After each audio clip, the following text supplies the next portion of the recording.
Hello, friends. Welcome to episode 137 of Experian's Data Talk podcast and video show featuring data science leaders and technologists from around the world. My name is Mike Delgado. Today, we're honored to chat with Dr. Wendy Ng about our move from fighting biological viruses at Oxford University into fighting computer viruses and working in cybersecurity. Wendy is head of IT strategy, planning, and operating models at Experian. She earned her PhD in medical genetics from Oxford University and a master's degree in computational biology from University of York. We recorded this episode about 4 months ago as COVID-19 was causing more lockdowns in regions around the world. So in the beginning of the episode, we talked about COVID-19 and her thoughts about the virus, and then we move into a discussion around her academic and career journey. Here's our conversation. Wendy, thank you so much for being on Data Talk. You're more than welcome. It's a pleasure to be here. I've been on LinkedIn a lot lately, because I just like to read what other people are thinking right now during the pandemic and how work has changed, how people are doing more video conferencing. So I've been on LinkedIn a lot more. And as I was going through, I noticed a bunch of people were liking one of your posts. And I scrolled over and I said, "Oh, Wendy." And I was like, "Oh, you work at Experian." And then I started reading your background. And I was like, "Oh my gosh, I would love to have you on Data Talk to talk a little bit about your academic background, and then also some of the things you were sharing around COVID-19, just because of your rich experience and PhD and in the sciences." So, anyways, thank you so much for being on Data Talk. I was wondering if you can share a little bit about your academic journey, because it's just fascinating. Yes. So I didn't start off. So I'm in cybersecurity now, but I didn't actually start off in cybersecurity. I didn't even start off in computer science per se. I actually started off as a geneticist. I did a degree in genetics, followed by a PhD in medical genetics. And I actually spent, as part of that PhD, a couple of years growing and handling viruses in a laboratory, would you believe? Wow. It's certainly this thing, COVID-19 sort of down memory lane there. Essentially the 2 years was spent in a category 3 lab, because it just logistically, that's where it was most convenient for us to do the experiment. And what does a category 3 lab mean? Containment level 3, or biological safety level 3. So that is, so there are 4 levels. There's like 1, which is, you can just do it on the bench. It's like quite safe. And then you have 4, which is Ebola. And oh wow, that type of. So I've never done cat 4, by the way. So I don't want. So category 3 is things like HIV, hepatitis B, malaria, that kind of pathogens.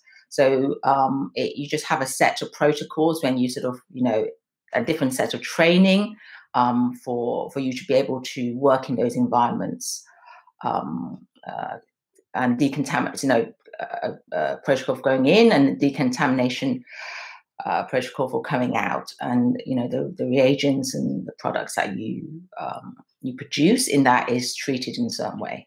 So that's wow. And what sorts of viruses were you working on?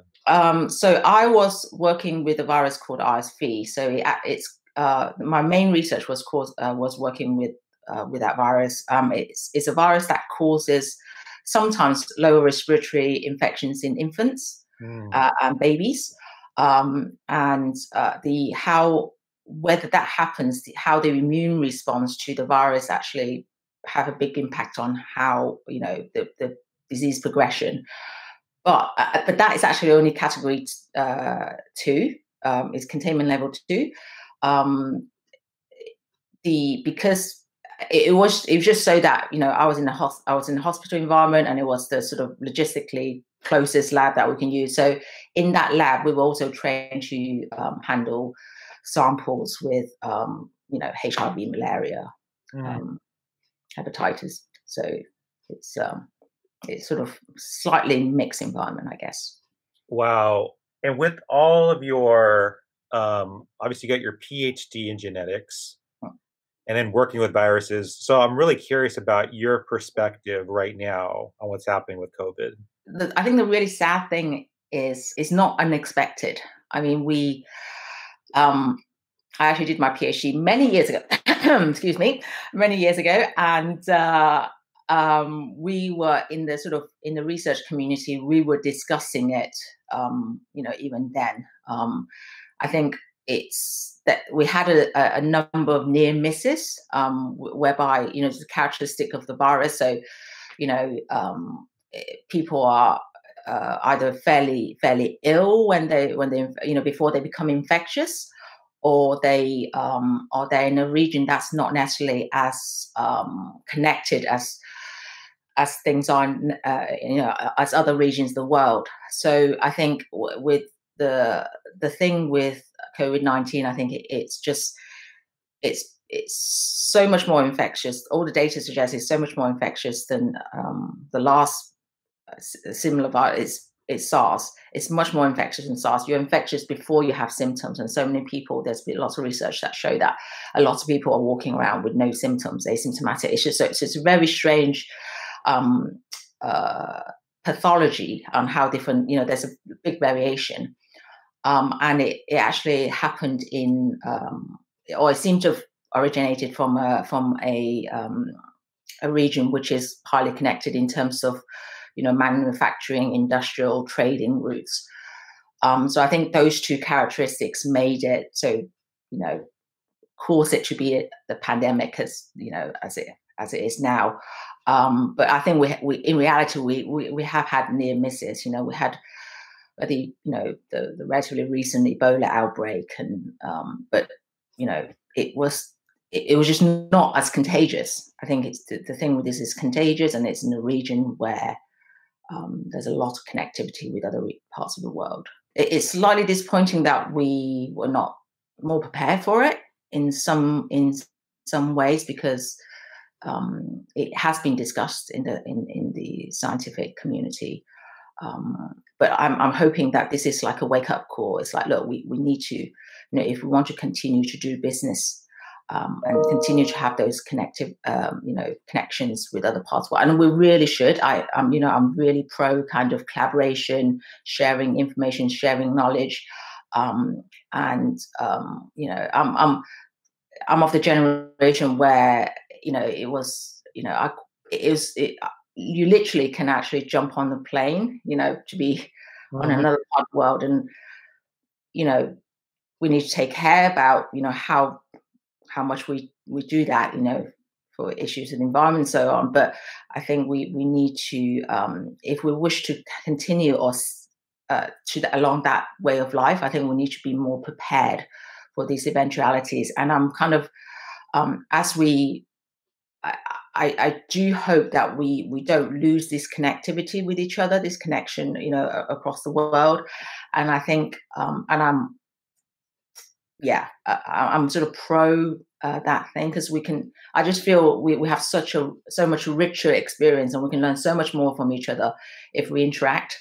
We need to be prepared for some of the consequences. And actually that's very similar to, my current career in cybersecurity, whereby, 20 years ago, we don't, literally you have antivirus, you have a firewall. If you have internet connectivity at all, right?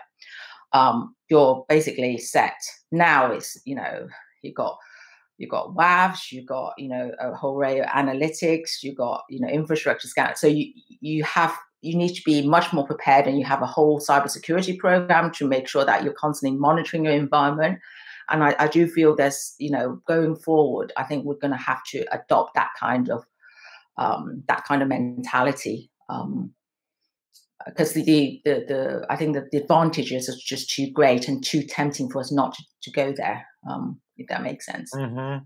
Well, I love how you were talking about kind of like the beauty of seeing collaboration and people connecting all over the globe. I mean, having scientists, having leaders all over the world focus on this virus and trying to get this virus eliminated. That's been a beautiful thing. And I, like you said, I hope that continues. I hope that we get smarter. We're better next time around. We know pandemics come. And so I'm grateful to have a worldwide community all focused on trying to reduce this thing. Yeah. And just the work that people are doing, that there are, last count, maybe 90, but don't quote me on it, right?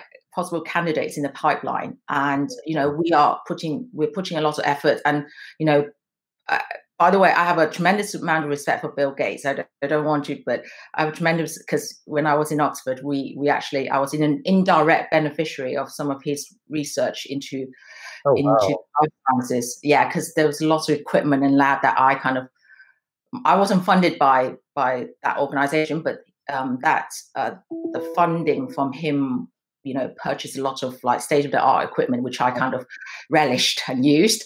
I'm very grateful for. But in terms of, he's making massive investment into this, and I think there's across the globe, we all sort of basically, it takes years to get a vaccine, and now the talk is, 12 months, 18 months, right? So that is massive progress, and that can only happen because we are, putting a lot of, we're putting our resources, we're working together. And I genuinely think if we are, whatever crisis that, it's quite an optimistic view, but I genuinely think whatever crisis that we face going forward, if we actually work together, put our mind together, put our resources together, we will be able to solve it. I mean, we solved it with Ebola. We actually got a vaccine out with Ebola. So there's no reason that we won't be able to do it. But we just, it's that kind of painful process, before we get there. So I think collaboration, this sharing knowledge, one thing that's taught me in academia is nobody is more like two brains is always better than one, right? You may have something and you share that thought with someone else and they have a different perspective and different take on it, and they have different insight, and then it becomes something else. It runs. So I truly hope, really, really hope that this sort of, international collaboration continues, because I think we need it. And I'm off that kind of, I lean towards that sort of side of things, as it were. I want to dive into more about your academic journey and then movement into industry. I chose genetics because when I was exposed to it in high school, I found that I had a natural kind of affinity for it, and it's very much sort of concept based. So if you sort of if you understood the concepts, you can actually do very well. So I thought, okay, and it's probably familial expectation as well. So my dad was sort of kind of like, look, I want you to either do medical degree or, you do a PhD, because, a 3-year degree in the UK is 3 years, right? So it's like, I think you need to be more educated than just, 3 years degree. So I was like, okay, fine. I don't even cook meat, right? I barely, touch meat. So I don't think medicine was like, it's not going to happen, So I thought, okay, let's do something that I will enjoy, with expectation it's going to continue. So so I did the genetics more because of interest, rather than because I kind of was thinking, I can come out and get a really, really good career out of it. You just really enjoyed it. I enjoyed it, and I sort of I found it fascinating, and I understood the concept. I kind of dig it. So it's so that's a reason. And in view of that, and I knew kind of I needed to. Well, the expectation is that I do a PhD afterwards. It's just like, and in the UK, was that did you put that expectation on yourself? Like, of course, I'm getting a PhD. Like, that was. Well, no, I think it's more for my.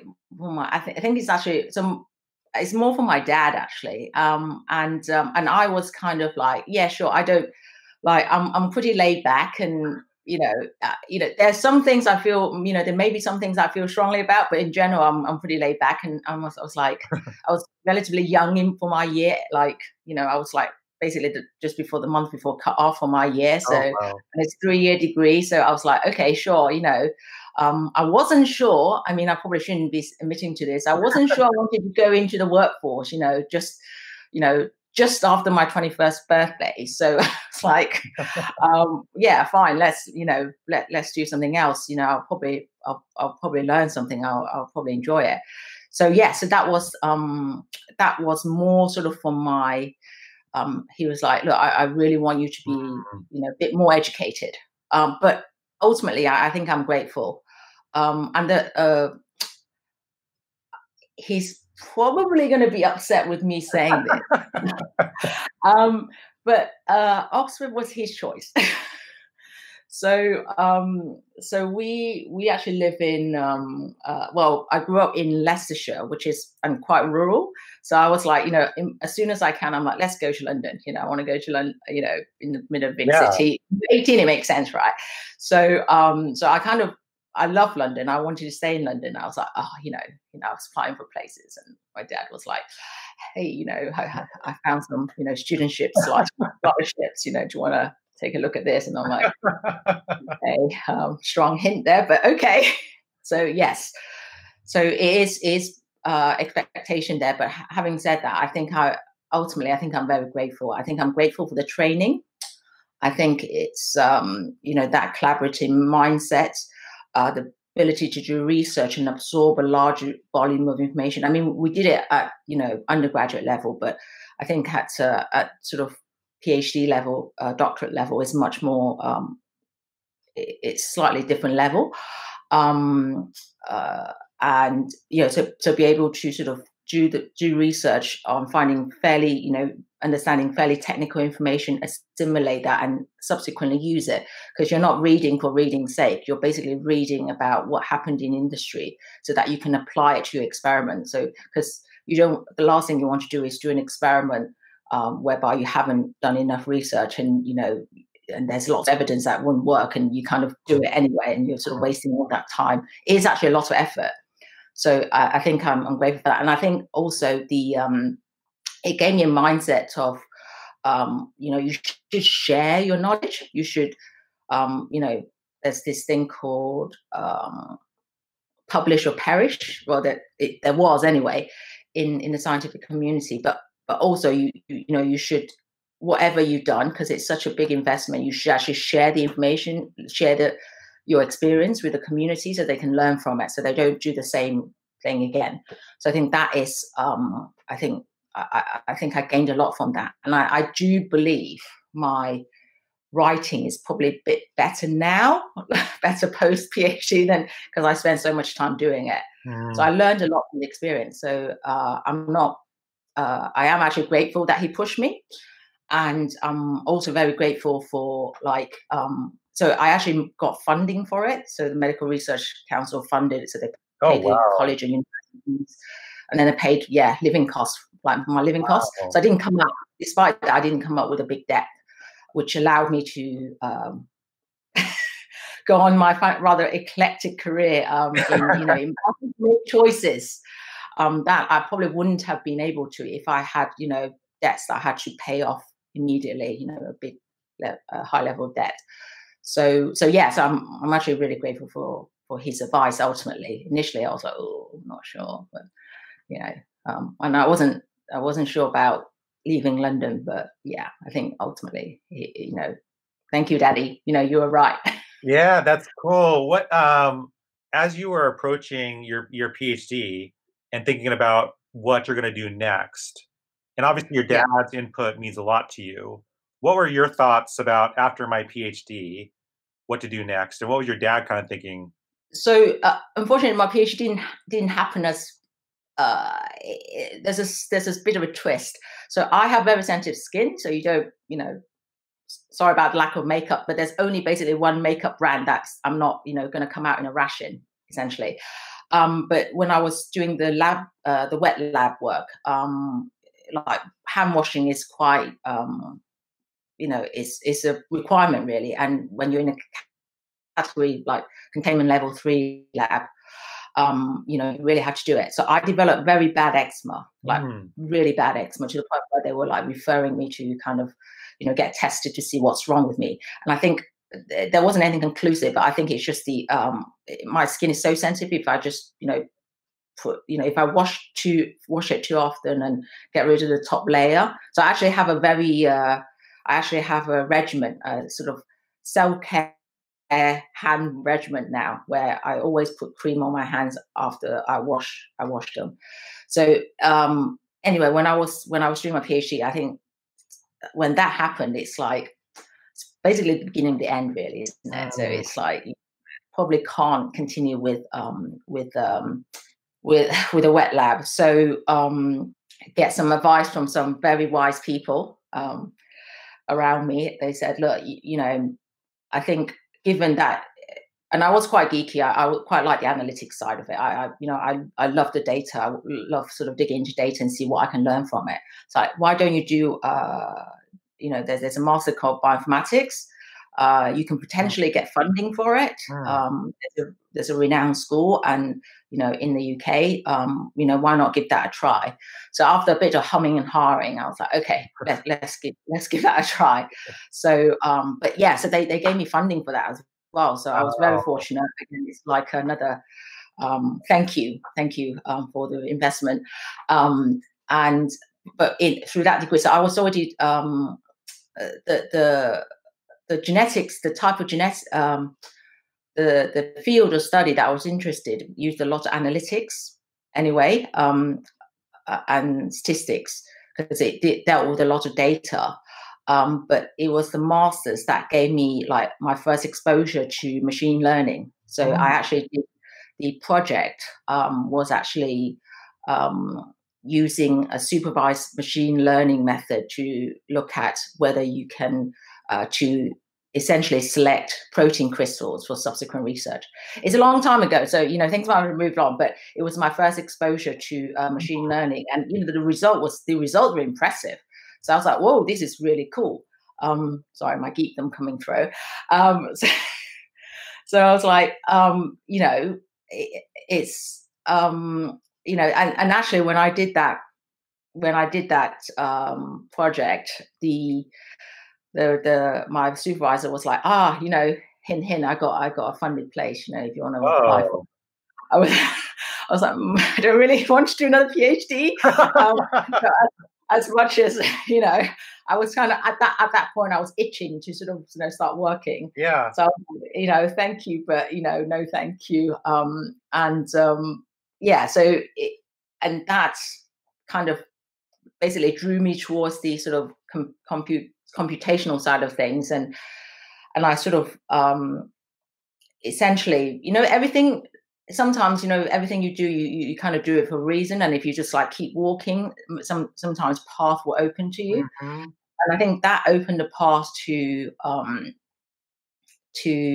Cisco, and you have to be open-minded, of course, but it went by a short-term research postdoc research assistantship, but it went to it opened up the sort of from the computational, from the electronic, I suppose, side of things. And I went into I sort of joined Cisco. I joined that program for a couple of reasons. It was very, I thought I learned a lot because I didn't really have networking background at all. And I was, I literally went for an interview, and I just thought I'll just go for an interview because I seem to have hippie tendencies. So I thought I'll go for an interview to see what happens. They did send us some preparation material, but I'm not sure how much I really understood it. So I sort of did prepare as much as I can, went for the interview. I did not think they would, it was a technical client-facing role. I did not think that they would actually say yes. And in fact, when they called me to offer me the place, because it was like a large-scale assessment center, and when they called me, I think I said something along the lines of, "You are joking!" Like I just couldn't believe it. I was like, "It's like why?" But yes, they did. It was a very good. They moved us to Belgium for the program. Oh, wow. They trained us up. Yeah, it was big investment on their part as well. We had networking, like really hardcore instructor-led in-person networking training. We had consultancy training, again, in person. And then, they put us in some pretty intense, like, client-facing situations.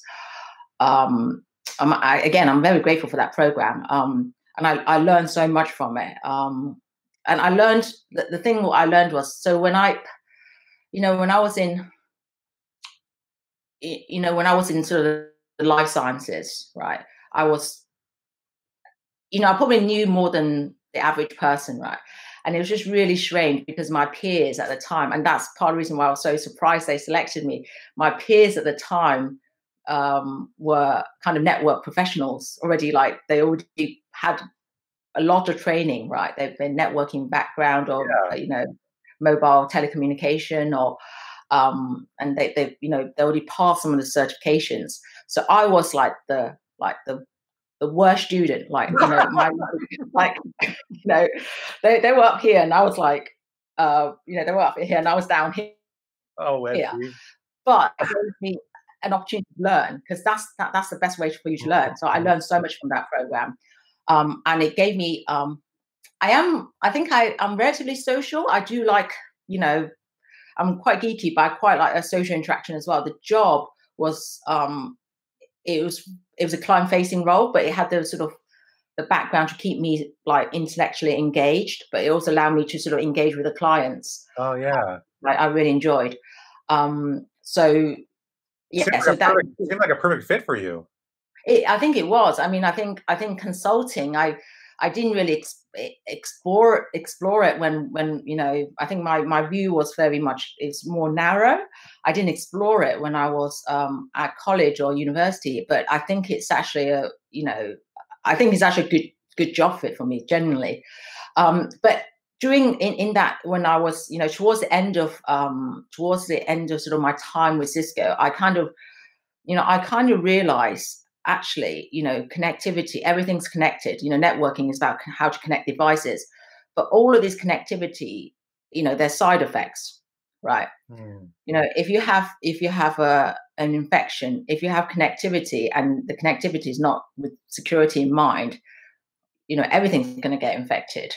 And I sort of saw that, and I saw some of the analogy with my past sort of medical genetics, infectious disease, and I saw some of the techniques that was used as well, particularly, were very much were essentially, it's the same. It's very simple. It's the similar sort of analytics and statistics, and some of the machine learning in more recent times. So I just naturally sort of I was like, actually, in my usual typical fashion, I was like, actually, that looks good. I think I will enjoy that. And I might enjoy that more, and I might be able to sort of contribute to the community more in that direction. So I kind of purposefully tried to move. It actually took a few years to try and move into security, but that was a very unlike my academic choices. That was a move for my part, because I thought I would be a good fit, and I would enjoy it, essentially. That is super cool. Have you met anybody else like your background that went into cybersecurity like that? I met people with backgrounds that's not in cybersecurity. Yeah. It's actually a very multidisciplinary field. So I met people who had I don't know, classics background, or moving to cybersecurity, but I'm sure there are people. I can't believe that I'm so unique. I'm sure there are people who I just think it's fascinating, like, in how you're showing, like, a correlation between, like, viruses medically and then, like, viruses technology on the technology side. And, like, it's about connectedness. It's the same concept. It's the same concept, and I love concepts. I did genetics because basically, essentially, it is like, if you understand the concepts, you can.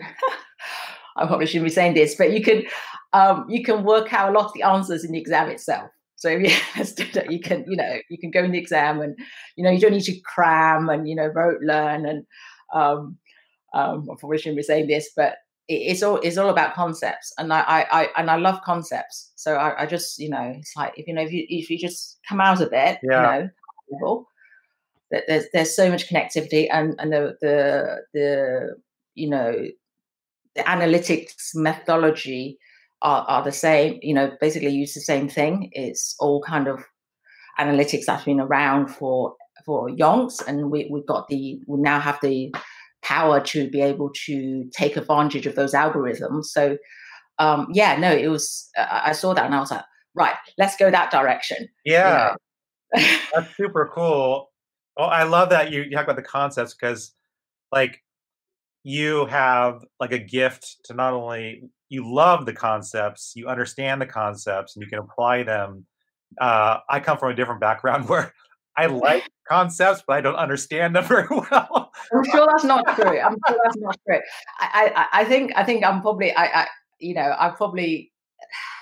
think I'm probably a bit too much of a geek. That's not necessarily a great thing. So, but yeah, I think I've been fortunate that I've been able to sort of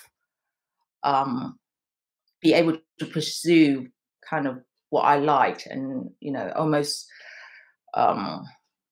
without constraint. And I think that's something that not necessarily everybody have.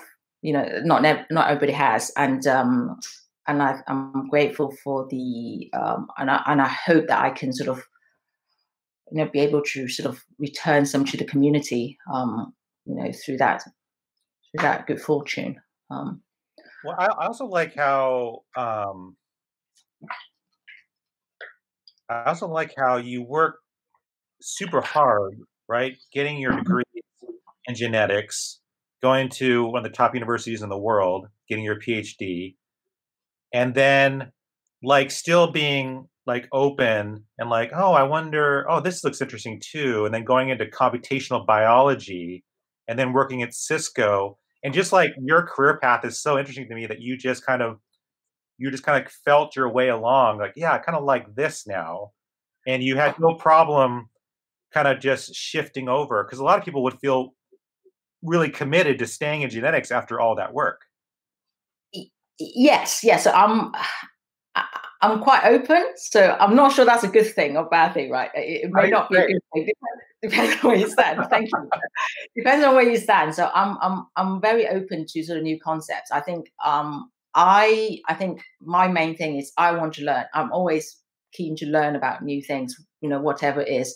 I think I'm better with the kind of the scientific discipline and the analytics and sort of things that rely on logic. Mr. Spock is one of my admirers, but anyway, not so. I admired Mr. Spock rather than sorry. I actually admire Mr. Spock for his, probably shouldn't, but for his sort of logical approach to life.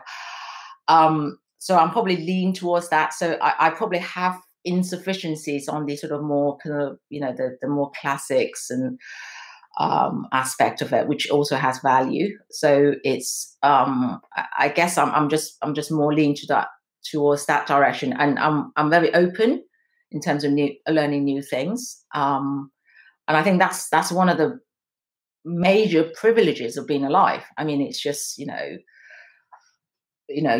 this is the time is yours, but how do you use it? We will make choices about what we use with our time. And with me, I just I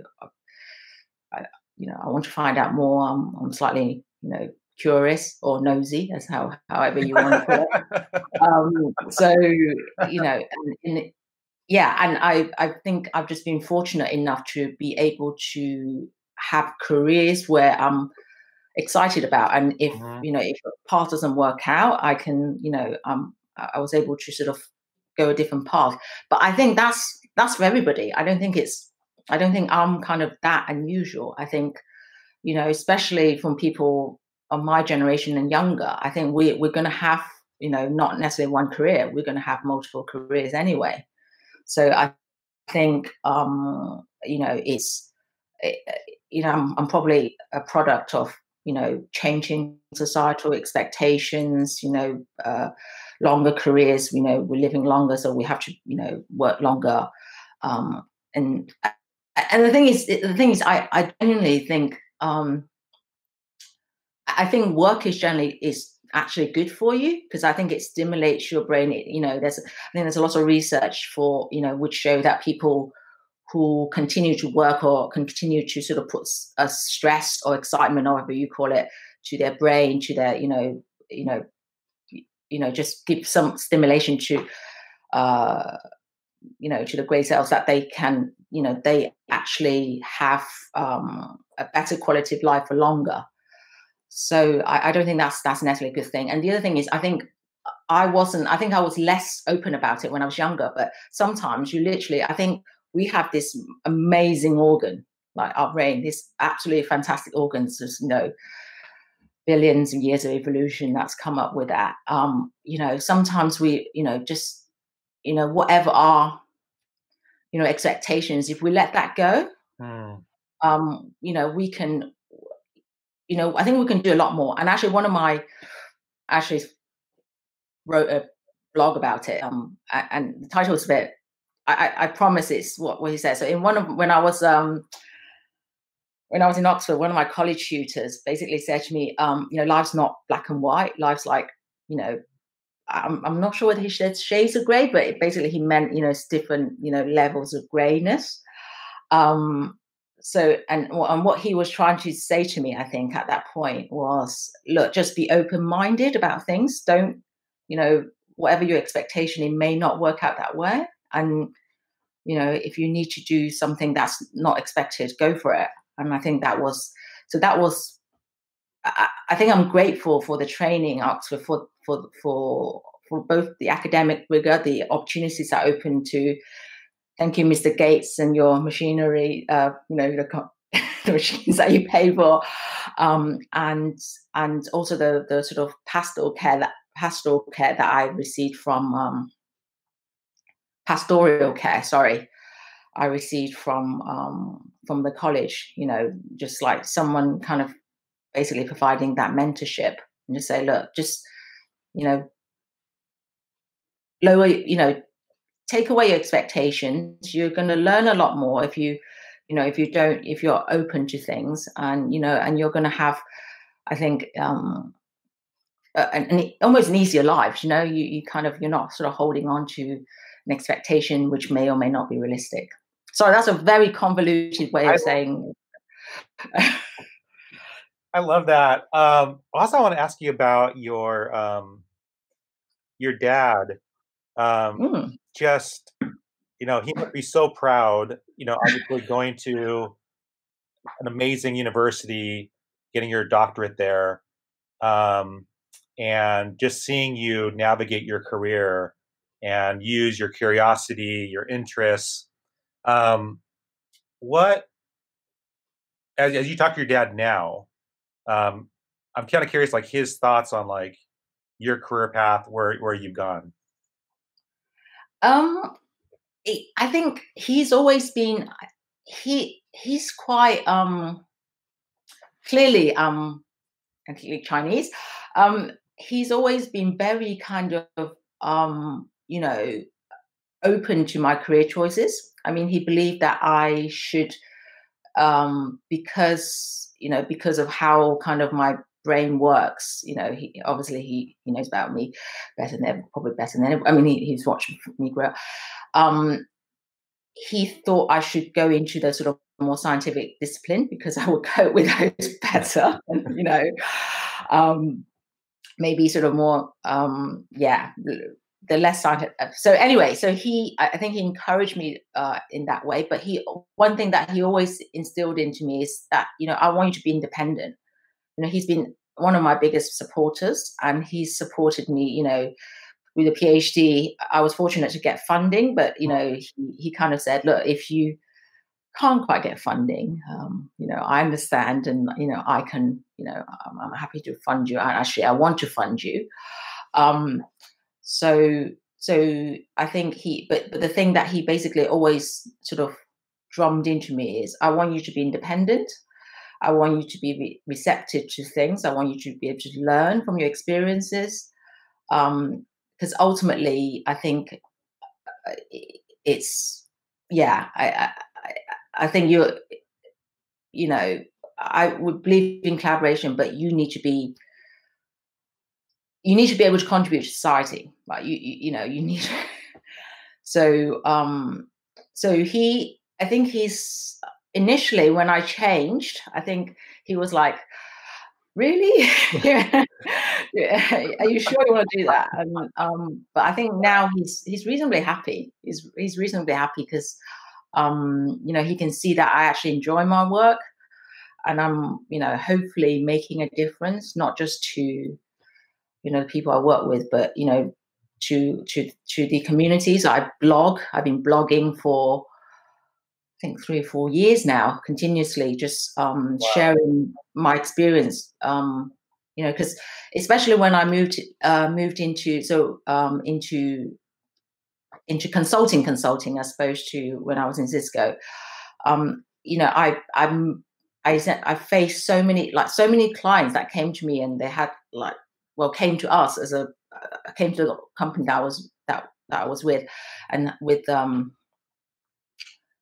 effectively asking the same question. And I'm like, you know, this, we're basically doing the same thing over and over and over again. You know, what can I do so that I can, you know, share some of these experience? And part of it is Mm. sort of, you know, the thing from research, but what can I do to share some of this experience with the community so that, you know, I can, you know, I can collaborate with them, even though they're not, you know, I may not meet them. So that is one thing that I'm trying to do. But it's a privilege to be able to do that. You know, I think, you know, um, whatever opportunities you have, I think you know, it's you know, and he's very sort of, you know, he's very, how should I put it? You know, I think he has a very kind of, almost like a kind of Buddhist kind of mentality. It's sort of like, you know, nothing's completely good, nothing's completely bad, and, you know, and you should always make sure that you're not, you know, you return something. And I Mm. think if you return something, you know, something might come back, right? You do it, but and something might come back. It may not, but, you know, I think that's just the way, kind of. I think the sort of values he instilled in me, and I think those are good values. I have to Mhm. say, hats off to him. So, Wendy, I'm wondering, can we? I have to go to another we're meeting, overrunning massively. Yes. but I was wondering, can we chat? Are you available again in a half hour? All of your academic research, getting your doctorate, going back to get a master's in computational biology, you do all this work and then you pivot and go into cybersecurity, work at Cisco, Why PwC. Cisco? Yeah. Why networking? Yep. Yeah. So I find that personally like super cool, very encouraging to see you switch lanes like that. Because Slightly crazy as well, but yeah. But okay. it's very, very, very cool. Because I feel like a lot of us feel once you get your degree or once you set down a certain path in your career, that's it. And I've talked to lots of friends, and I felt this way sometimes, where like you sometimes feel a little bit trapped. Like, oh, I've already given so much time in my life to this interest, this career field. I need to stay with it. But I love your attitude and your curiosity, and also just like, oh, you know what? Even though I did all this, I can still apply a lot of this curiosity and math and science into this new area. And I wonder maybe you can talk a little bit about, because I think your story is very encouraging. Okay. Good. Good. So I think, you know, a friend of mine. This is so I have a sort of surrounding me a group of friends and confidant who are, you know, incredibly wise and, you know, very experienced, and they can give me sort of guidance. One of my friends actually said, no hard work is wasted. So, you know, in whatever field you do, you know, there's always something you can take, right? From when I was, even when I was in high school, I was sort of like thinking about I like genetics, I like biological sciences, but I also really like computers, specifically, what computers can do for us, So even at that time, I was like talking, I don't think it was called bioinformatics, but I was talking about bioinformatics at that time. And I think people were sort of like, what is she talking about? So, I think I've always been, I'm always been very open about different fields and different disciplines, and in honestly, any kind of innovation. If you look at innovation, it's very often a combination of things that came together, rather than something that kind of improved, and something new. So I think that is important.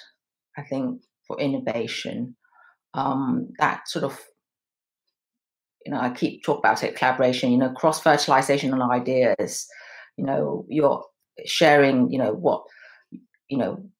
sharing your thoughts with someone else, or someone else sharing that knowledge with you. Because of your background and experiences, you can come up with something new, something that's different. And that is, I think, often how progress is made. So I'm not sure if I'm answering your question there, but it's, and going back to the thing with consulting, I genuinely think consulting is the right career path for me, like especially kind of technical consulting.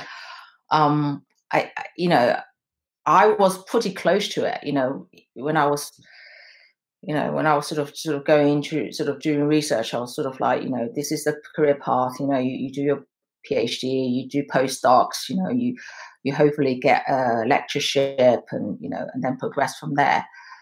But if you kind of just stand back and say, actually, what are my skills? What did I learn from, what did I learn from my experience? I learned how to communicate. I learned how to analyze data critically.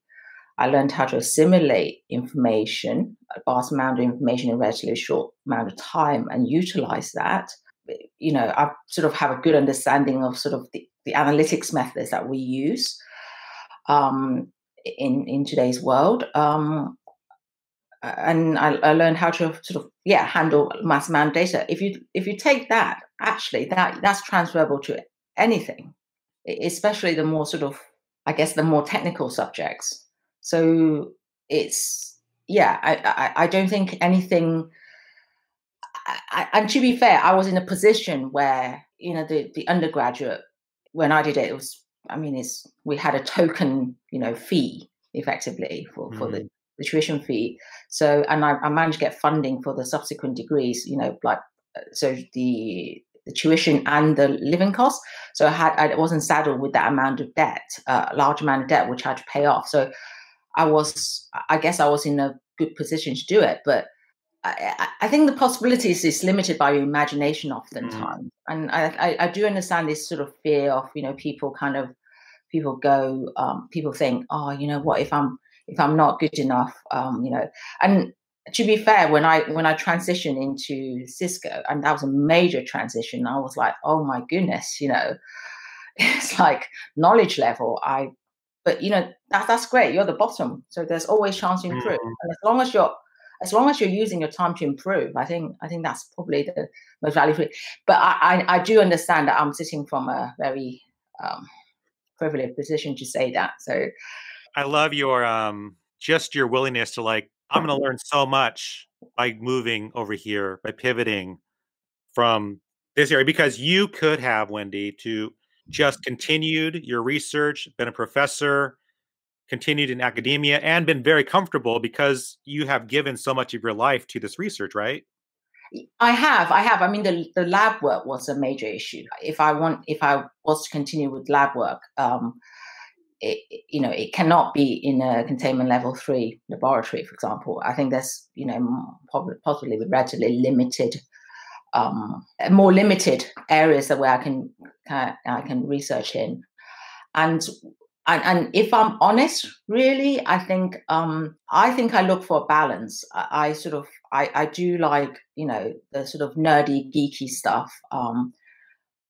I do enjoy that, but I'm not the most nerdy, geeky person, like by any means. That there are, I know, some of my friends are so much better, in terms of the technical detail and kind of the depth, and I'm just sitting there going. And I think that the thing that I am sort of good at is I like this sort of I like the sort of social aspect of it, and that's how do you communicate this to a bigger audience, or I enjoy that social interaction. So realistically, it's hard work. Research is hard work, especially with the research I did, because you're in the lab during the day essentially, and then you do experiments and hopefully get some results, because what you do next depends on your results. You work really hard, and then you literally go home at night and then you read journal papers.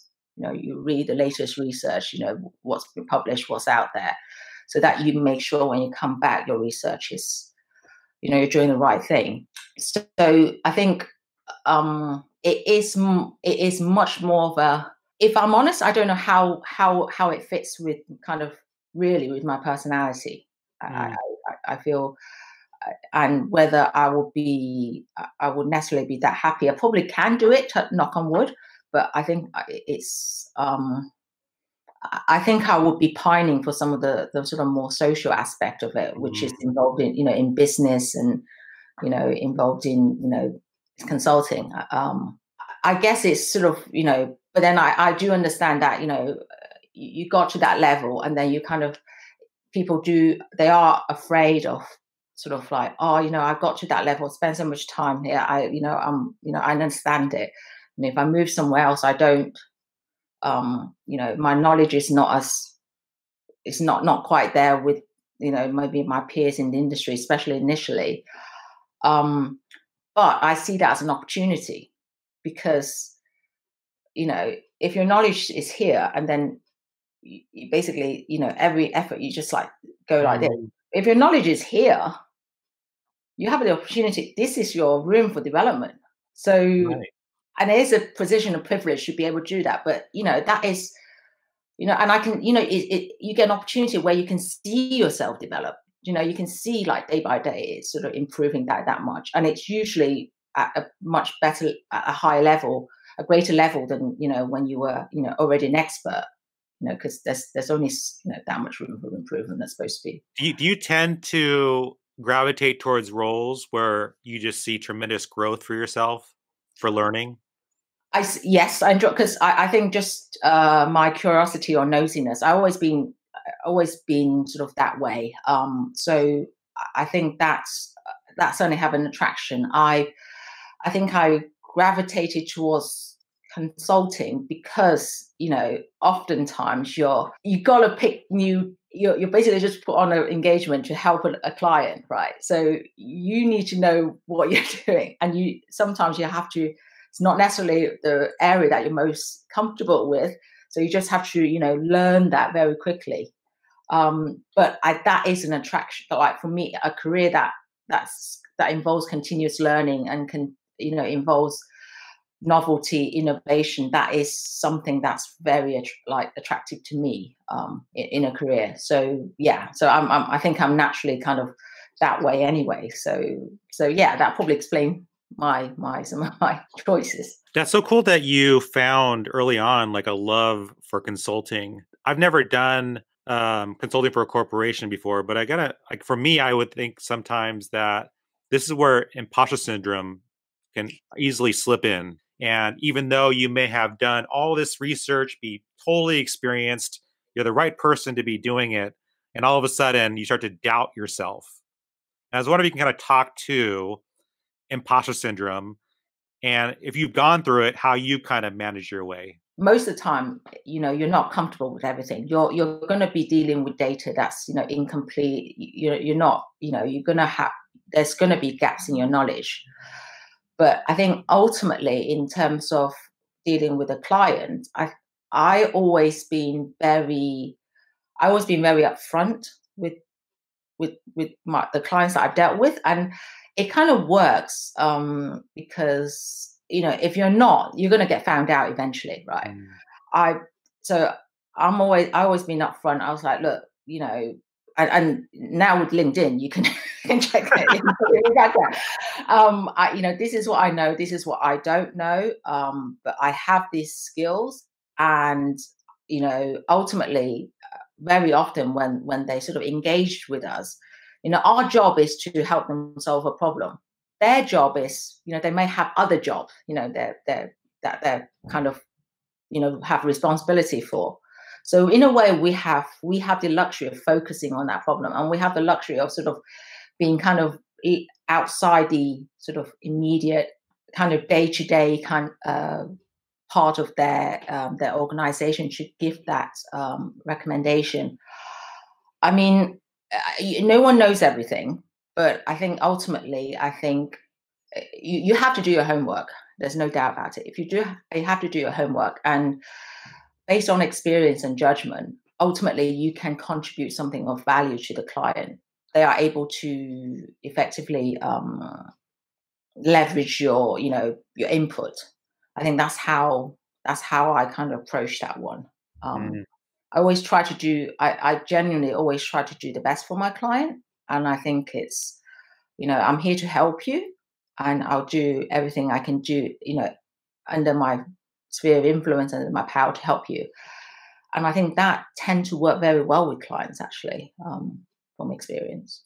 As you talked about your transition from academia into industry, was there like a moment in time that you can think of where you kind of made that decision, like, I think I'm ready to leave academia?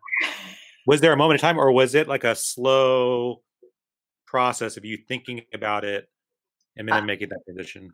I was probably getting pretty ready to go into sort of the commercial arena to like at the end of my PhD. But I definitely was ready to go into that arena when my master's project supervisor said, "Oh, I have a PhD place available." Oh. With funding, and you should apply. And I was like, no. So, which was very kind of her, but I was like, no, I think I'm done. I'm ready. I wasn't ready to go into the work environment after. I don't think I don't think I was after my undergraduate, but by that time I was ready. I was like, come on, let's go. Let's do something. She actually knew that actually pure research might not be the best thing for me. Partly because when I was doing my summer research project, she kept seeing me in the cafeteria talking to people. She was like, "What are you doing here?" She knew I could do it. It's like, she was like, "I think, yeah, you might be looking for something that's like different. I'm not sure you will enjoy it." So she knew, and I knew. By that time, I was like, come on, let's go. I just love that because you're like so social, like you just like being around people. Yes, I love to learn about people. I find sort of different people have different experiences and they have different perspectives. And whoever you interact with, if you have enough time and a bandwidth, I think you always learn something from that individual, whoever it may be. And I think if you're open-minded about it, you can learn so much more. And yeah, it's just like, what can I learn from a situation? It's always been like that. And I love hearing about people's stories, where they've been, what they've done, and listen to like kind of understanding their perspective. And they probably have a different they have different experience in the past, and they might be able to share insights which I not had the chance to read or research on. So I find that fascinating. Yeah, but at the same time, I feel like if I'm engaging with somebody, I feel like I want to try and have something to contribute. So it's not just sitting there going, yeah, I enjoy it. I enjoy both aspects of it. So you had so many different options when you decided to leave academia and go into industry about where to work. And I'm wondering, when you went to Cisco and began working with that team, what was it about that first team, your first boss or mentor, that just kept you engaged, kept you interested in your work? Okay, so I applied for the program before I met my sort of first manager. I applied to the program because I thought I learned something in all, like, because on the program it basically says we want you to certify to CCMP level, and we're going to give you the training, and I think at that time my mindset, although I was ready for academia, my mindset was still very much training, learning, fantastic. So that's what kind of attracted me to the role, that particular role. In terms of kind of my first manager was absolutely fantastic because he was involved in the interview process, and they obviously when they sort of they discuss your background, it's obvious. So, and he knew that out of the whole cohort in Europe, so I think they have different cohort, but of the European cohort, I basically had the least amount of networking knowledge. So he kind of, but he could see my potential. So I think he invested time in sort of coaching me, and if I didn't, especially at the start, if I wasn't doing as well as some of my peers, because a lot of them they've gone through all the material, maybe years ago. These are, most of them are partly qualified. So he made sure that he was sort of there for me to, to encourage me, and making sure that I have the goal in mind and I'm not distracted by things that's probably not necessarily helpful to what I'm trying to achieve. So he effectively became a very good mentor for me, actually. And we're still friends. I still, he's very wise, and I still kind of ping him on WhatsApp or whatever, and say, hey, what do you think of this? I won't mention his name, but what do you think of this? When we started, the relationship was more like he's kind of mentor, and I'm kind of hoping that we now kind of evolved to the point where it's sort of more of a two-way. But I definitely rely on him for, in terms of personality, he's almost completely opposite. I think he's very much an introvert, and he's very analytical. So I actually get on quite well with those folks, because I think it's a good sort of counterbalance with sort of my personality. It's part of my personality as well. He's probably able to see things from a different perspective that I've not been able to see. I think without him, I think it would have been a much, much more difficult journey. He was so instrumental in just giving me the time, giving me the space, being there sort of moral support and advice, as well as technical support. He's got CCIE. I mean, he's very technical. He's a network engineer. So it was. I think people like that, you owe a lot to. Well, I think it's really cool. I mean, I think that's like an amazing situation where your boss, your leader, aside from them helping you grow your career at the company, is also serving as your mentor, to the point where you're like, you still have that friendship today. Like, that is a beautiful example of a mentor-mentee relationship, and how it could just flourish to the point now where you're both colleagues. You guys can help each other out. Like, that's a beautiful way for mentorship. Yeah. We're different companies. I mean, we're in different companies. Our career paths diverge slightly. But it's. I think every interaction can be like that. But with every interaction you have the possibility of that. I think for me, the initial kind of desire, as it were, with I'm just curious about you as a person. What do you think? What's your experience? What do you think of this? What do you think of that? And as you can tell, I'm a bit of a talker, so I can sort of I will enjoy that aspect of it. But eventually, you can develop something. That they can become your mentor, they can become your confidant, and that's great. And I think if you can get a few of those, I genuinely mean this. If you can get a few of those in your life, you basically doing very well. You're one at the game of life, really. Um, so more important than anything else, I think. I mean, obviously, you want to be able to sort of eat and all that stuff, but just have that kind of, support network, especially from people who sort of known you for large number of years, who can, you can go to them and they can literally say, they kind of know how you respond before you know how you respond. So it's like, and you kind of like, they can, and they can sort of tell you things which, for that may be unpalatable, right? And I think you need people who tell you things that's sort of unpalatable. We all have ideas, but you just want to make sure that it's not too wacky, and you can go to someone and say, hey, what do you think of this, right? And they're like, oh yeah, Wendy, no, I think that's a bad idea, or oh, I think it's great, but you have that honest feedback. I think that's very important. I want to ask you about what type of person would do really well in cybersecurity. What are some of the skill sets, personality types that would make you really good on the analytical side of cybersecurity? I mean, having an analytical background, right? Have to have that kind of,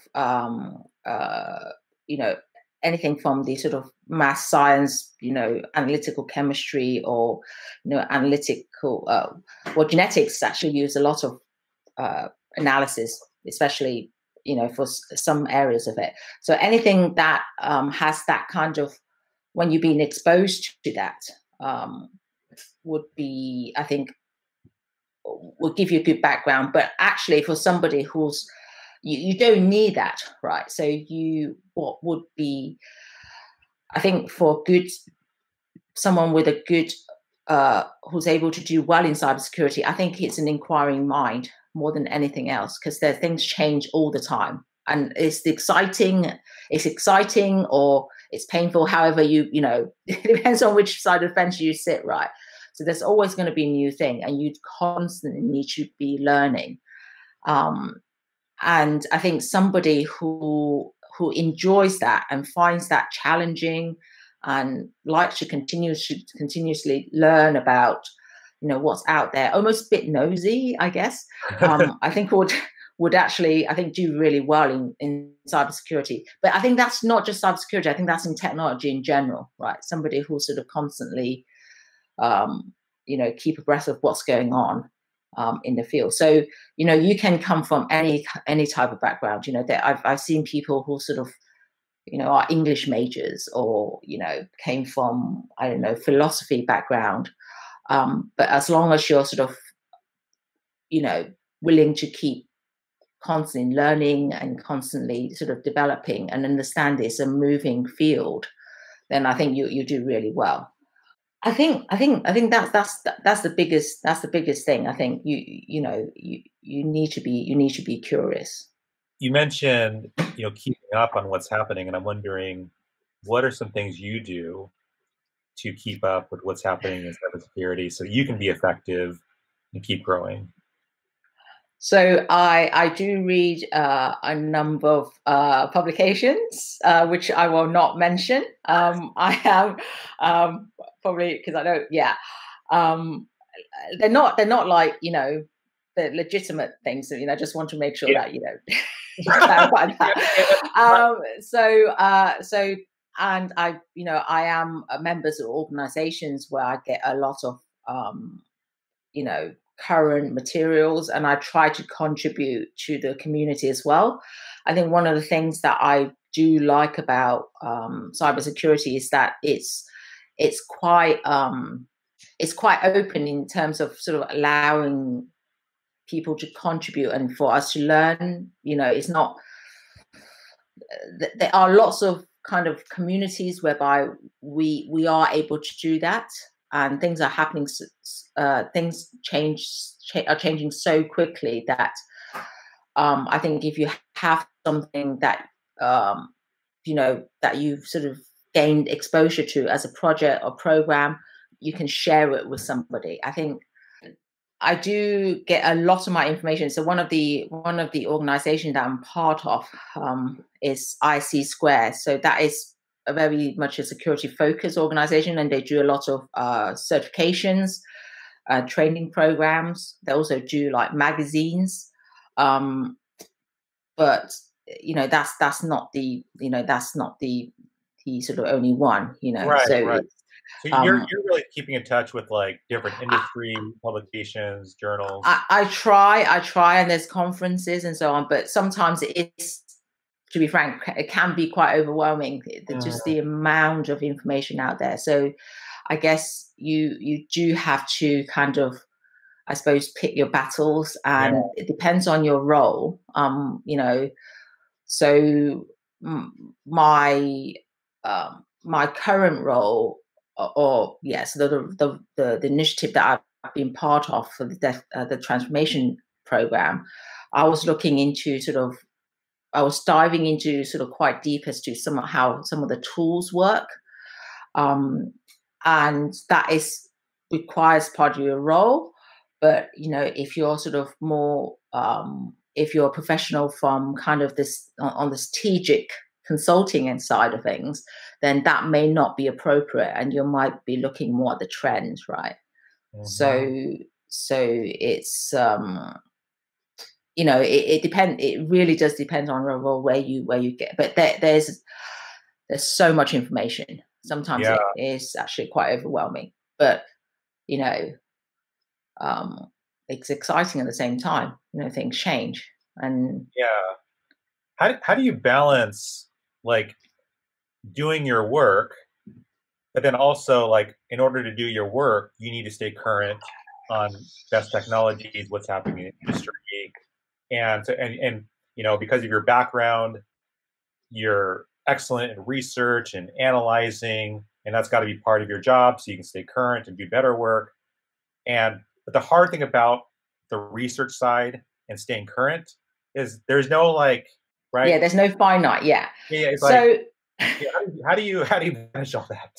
so I mean, for me at the moment, I'm trying to do kind of more directed approach, and I think that's one thing that I'm grateful to sort of the research background that I had, where you're literally there's a new project, you got to basically ramp up and get sort of as much background as possible, and also from being a consultant, right? Because we all like to be be sent to a client whereby I probably shouldn't be saying this, but whereby we're sort of know the systems, know the process, know the topic inside out. But that is not always the case, and sometimes clients will have different support needs, and of course the market is changing, so there's they're going to come with different requirements.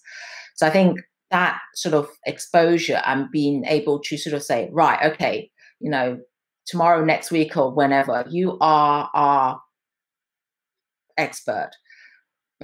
Go away and sort of do your research.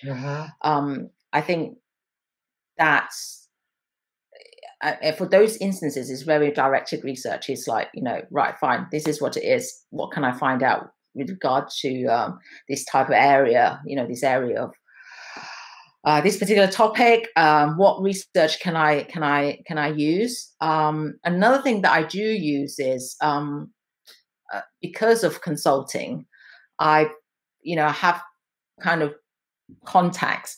So if I'm not, it's sometimes people who may not be so. Folks are not necessarily as well versed in infrastructure security, Right. for example. They may come and ask me, but then I might not be as well versed in, for example, for this transformation engagement. I joined with relatively limited, when I joined Experian, limited application security experience and sort of development pipeline kind of exposure in a commercial environment. So it's like you basically leverage some of your networks, and I did. It's like, who do you know amongst your associates or friends who have those, and those are usually good because you can read as Gardner, Forrester, whatever. You can read as many reports as possible, but to actually get someone that you trust and who's sort of like gone through, actually looked at the issues practically, Right. with possibly multiple organizations, I think that really, I think that is something that I leverage. So it's probably more on the people side that Yeah. it sort of, it it speeds things up so much. And this goes back to when I was at Cisco, when I was thrown into that program. I had like no idea, and but I was surrounded by people who knew what they were doing. So the sort of level of osmosis, you kind of, they give you a bit of direction as to where to go. So once you have that little bit of foundation, you can then start making judgment on as to which information is appropriate, which information is not appropriate. So you just need that little bit of foundation. But yeah, I think leverage. I'm a big believer in leveraging your network and sort of contributing to the community.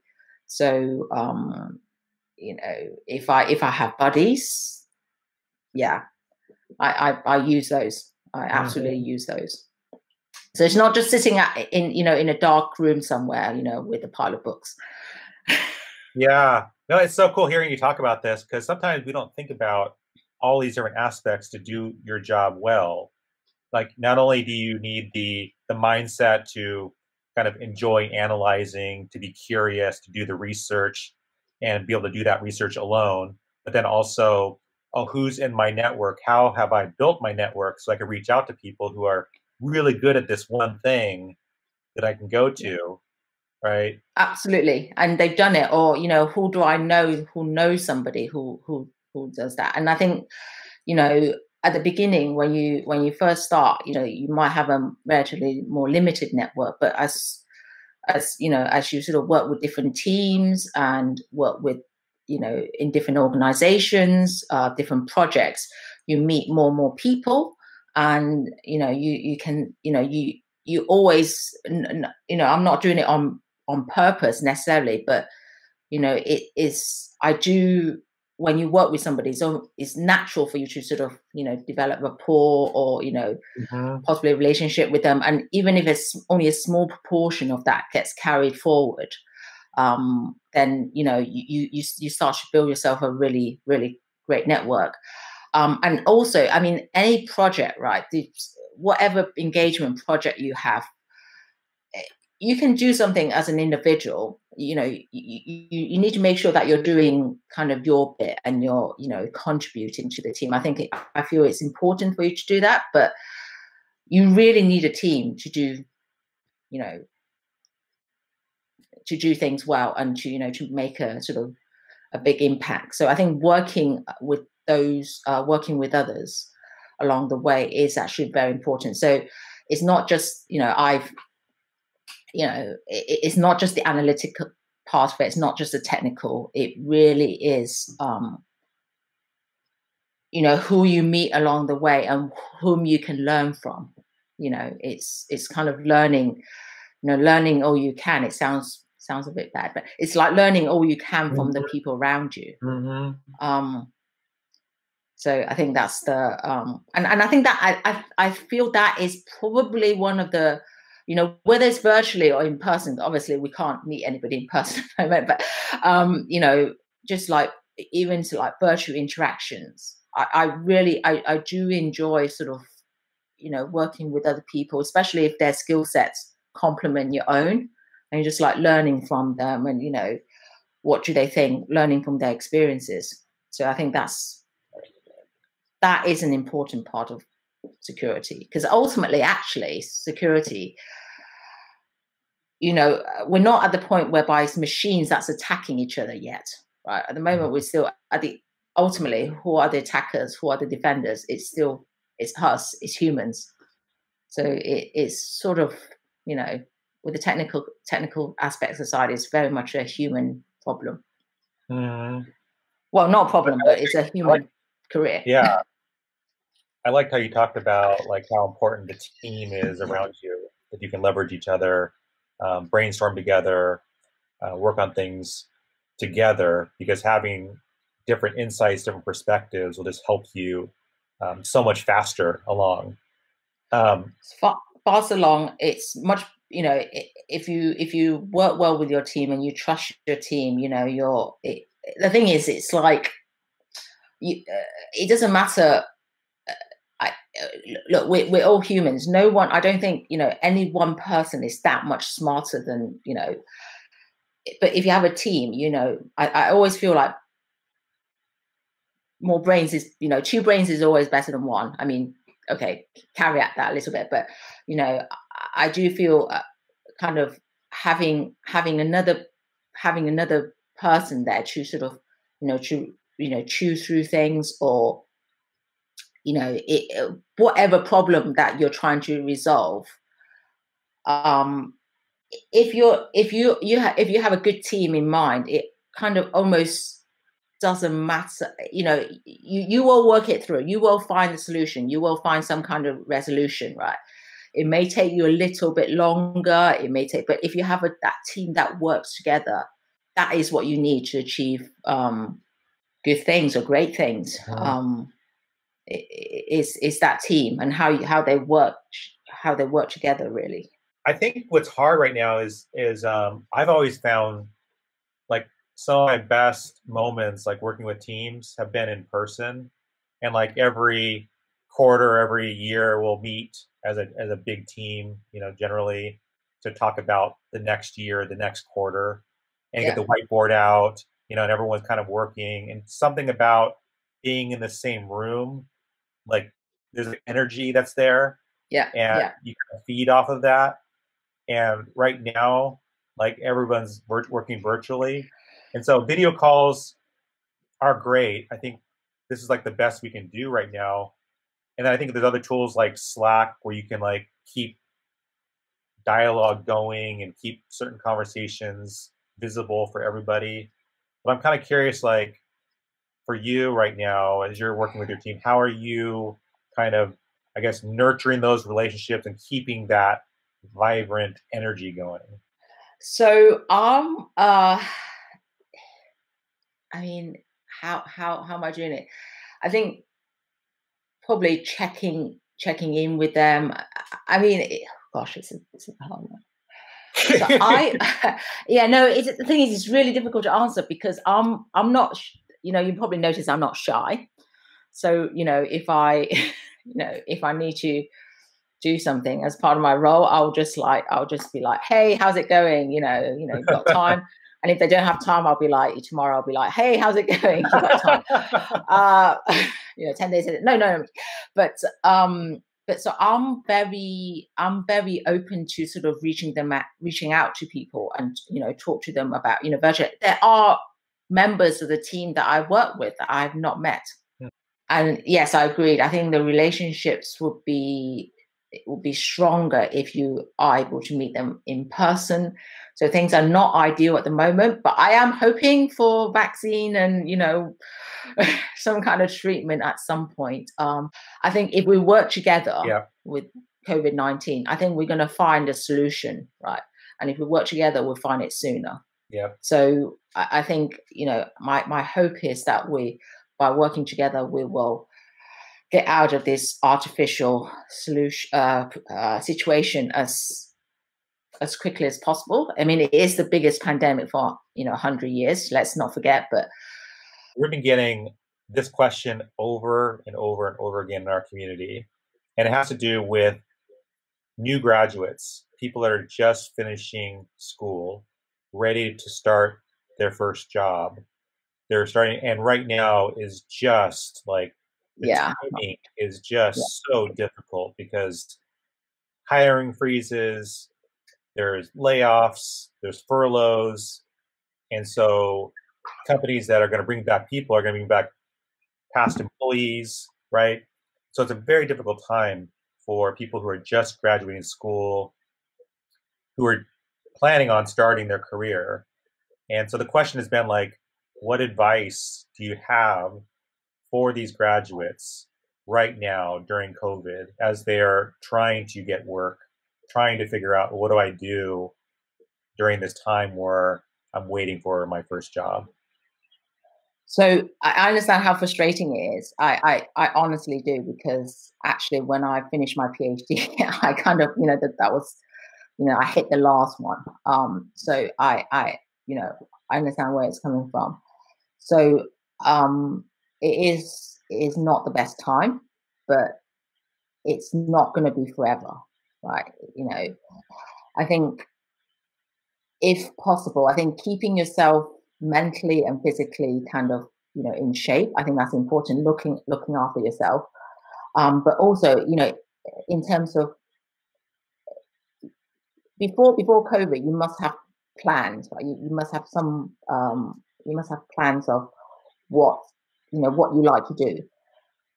So unless something has changed significantly, continue to make inroads into those. Keep, it's almost, sometimes I think in a way we kind of sort of setting expectation. It's like how we feel mentally and how we find things, how difficult it is. It's like almost like where we set the expectations, right?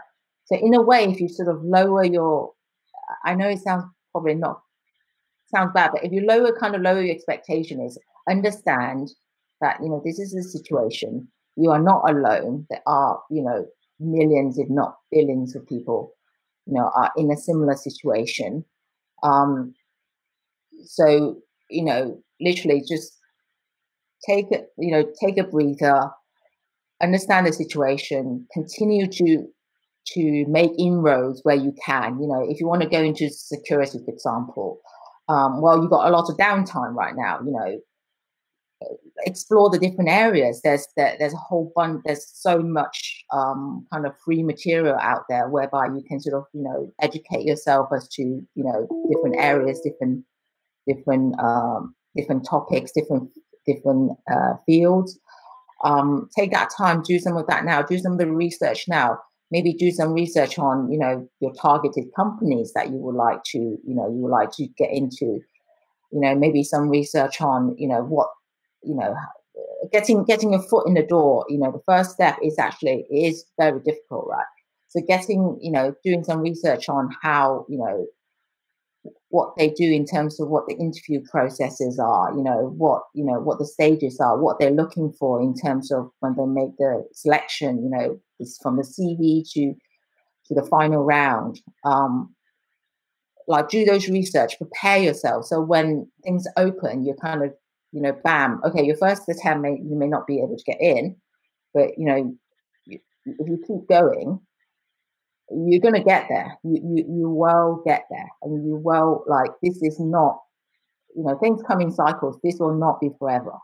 This will not be forever. And I think, before we had this issue, in terms of fundamentally, the global economy were, not in such a, it's not in such a bad shape. We were doing, reasonably okay. So I think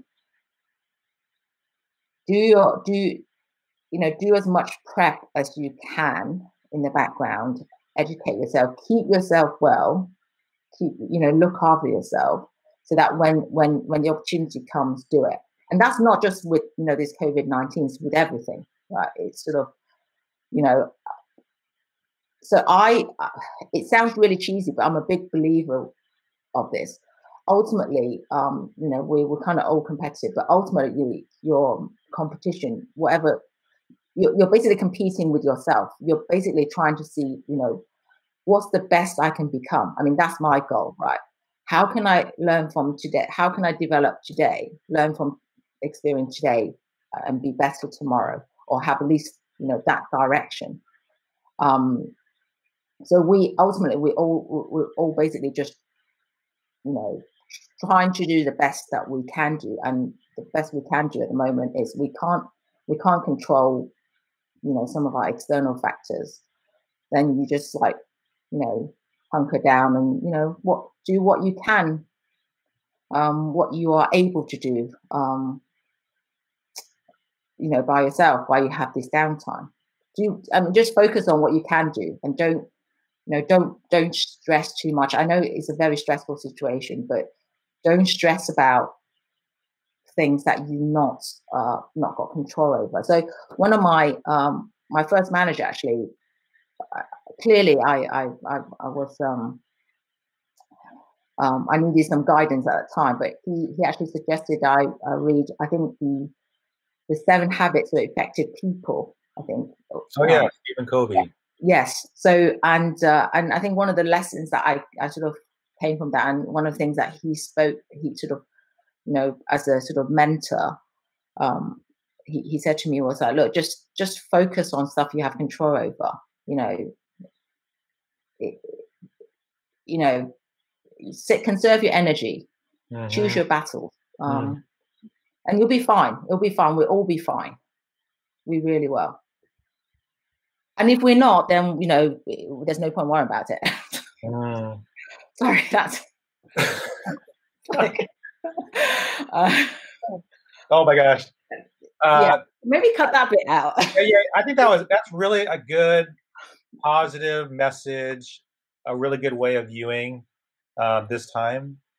I mean, it's so true. And sorry, I was just counting. So one of my friends that I met when I was doing a PhD, actually, when I was doing my PhD, not a PhD, my PhD, she said to me, you know, this is, in a way, we're stronger now than ever before because things are so bad. Like, the only way is up. Right? There's none of us have, like, there's nothing to lose, really. Like, you're in a position where, you know, there's nothing to lose and the only way is up. So, you know, whatever you do, it's sort of almost, in a way, you sort of, there's less pressure. I like that. That's really good. Now, one last question, Wendy. Okay. When you're looking at resumes, and right. you get resumes, and sometimes you might get like 3 or 4 in front of you, and they all look very similar. The technical skills, types of backgrounds, maybe even roles. And so I'm curious about, for those just coming out of school who are developing their resume for the first time, and they're just wondering, like, how do I stand out in my resume? How do I not look like everybody else? How can I be unique to get your attention? Like, oh, I'm a curious individual. I like to work hard. I'm passionate. I really want to work at your company. I want to make sure that my resume stands out to you, that I want to join your team, Wendy. Right. So I think things, and this is just like things with me. I think I would look at, so I don't really, you know, until recently, there's no such thing as a cybersecurity kind of degree. I mean, now I think there's masters now, but there's not, you know, you can't get an undergraduate in there. So I think in terms of looking at people's resumes, I would try and find somebody who's got track record of doing something well in the past. Because I think to do well in anything, I think the process and, you know, what you have to do is very similar in a slightly different direction maybe, but, you know, it's very similar. So somebody who's shown that they've taken a task or an activity and they sort of ran with it, did well, and you know, have the drive to do that. I would love to have one that's kind of, you know, that's slightly funky and sticks out a bit. But I think for me, kind of like, you know, a demonstrated ability to do something like that they've done until, you know, that point in their career well, and they are kind of willing to work, and, you know, they have. So I think it's 2 sets of skills. So to do something well, you need to apply, you know, it's perspiration. To be able to get the opportunity to do it is basically guts. You have to say, hey, you know, I'm your person, you know, pick me. So I think something that demonstrates those 2 qualities, I think, would be, yeah. Well, Wendy, I want to thank you for being part of Data Talk. You're more than welcome. Thank you. It's been an absolute pleasure. Thank you so much for listening to this episode of the Data Talk podcast. We share new shows every week, and you can find the full catalog of previous episodes, including YouTube videos, on our Experian news blog. You can get access to the full catalog by going to experian.com/datatalk. And we always love hearing from our community, so if you have any comments or suggestions for future shows or guests you'd like to hear from, please let us know. You can leave a comment on iTunes, or you can reach out to us on Twitter at Experian Data Lab. You can also email me directly. My email is michael.delgado@experian.com. Take care, and we'll chat next week.